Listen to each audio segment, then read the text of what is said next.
भगवान भोलेनाथ हमारे आराध्य हैं और उनकी पूजा हमारे लिए सबसे सार्थक मानी जाती है। भगवान शिव सृष्टि के संहारक हैं, हमारे त्रिदेवों में से एक हैं। भगवान शिव को शिव, भोलेनाथ, महादेव जैसे कई नामों से बुलाया जाता है। आइए महाशिवरात्रि के खास मौके पर आपको बताते हैं कि भगवान शिव के इन खास नामों के क्या अर्थ हैं। उनको ये नाम कैसे मिले, इस पर भी रोशनी डालते हैं। नीलकंठ। हिंदू कथाओं की माने तो जब देवताओं और राक्षसों के बीच अमृत प्राप्ति को लेकर मंथन हुआ था, तब अमृत के साथ साथ विष भी उत्पन्न हुआ था। वो विष इतना भयानक था कि उस विष से निकली आग से सभी दिशाएं जलने लगी थी।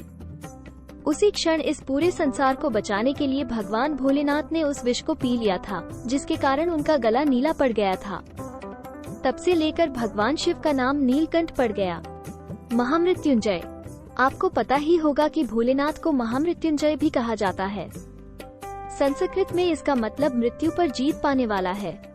इसका अर्थ है कि जिस पर मृत्यु का कोई प्रभाव न पड़े।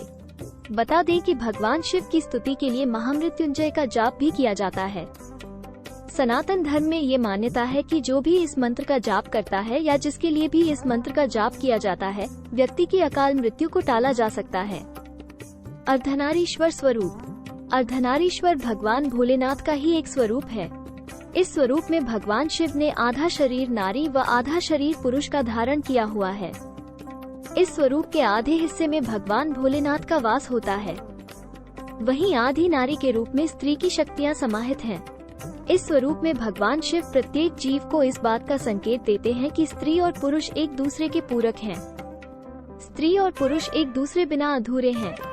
भोलेनाथ। एक और भगवान शिव के रौद्र रूप से तीनों लोकों में हड़कंप मच जाता है, तो वहीं उनका एक ऐसा रूप भी है जिसमें उनको भोलेनाथ कहा जाता है। इस नाम का मतलब है कोल हृदय रखने वाला, उदार और दयालु भाव रखने वाला। कहा जाता है कि भगवान शिव इतने भोले हैं कि उन पर यदि किसी ने सच्चे मन से जल भी चढ़ा दिया तो वो उनके ऊपर भी अपनी कृपा बरता देते हैं। इसलिए भगवान शिव को भोलेनाथ भी कहा जाता है। महादेव। शिव जी महादेव की उपाधि दी गई है।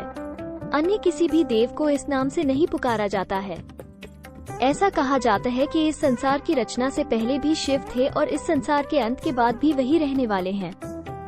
महादेव का अर्थ होता है महान ईश्वरीय शक्तियों वाला। देवों के देव को महादेव कहा जाता है। इस संज्ञा के अधिकारी सिर्फ एक हैं और वो और कोई नहीं, हमारे महादेव हैं।